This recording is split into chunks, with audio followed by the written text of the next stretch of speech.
কেমন আছো সবাই? কি হচ্ছে রুদ্র? আইসক্রিম খাবে?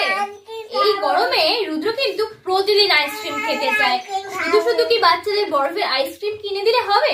একদমই নয়, সেই আইসক্রিম থেকে হেলদিও হতে হবে। তাই জন্য আমরা নিয়ে চলে এসেছি আজকে ওয়াটারমেলন আইসক্রিম। তো দেখো আজকে আমরা রেসিপিটা বানাবো ওয়াটারমেলন আইসক্রিম। তো চলো রেসিপিটা বানানো যাক। তরমুজ থেকে কেটে নিই।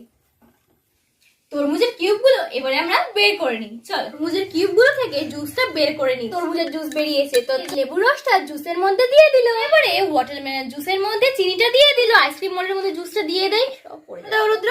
হ্যাঁ, কাঠিগুলো কিন্তু ভর্তি করে দিয়েছি। এবার এই আইসক্রিম মোল্ডটাকে আমি রেখে দেবো ডিপ ফ্রিজে 6 ঘন্টার জন্য। তারপরেই রেডি হয়ে যাবে আমাদের ওয়াটারমেলন আইস মোল্ড থেকে আইসক্রিমটা।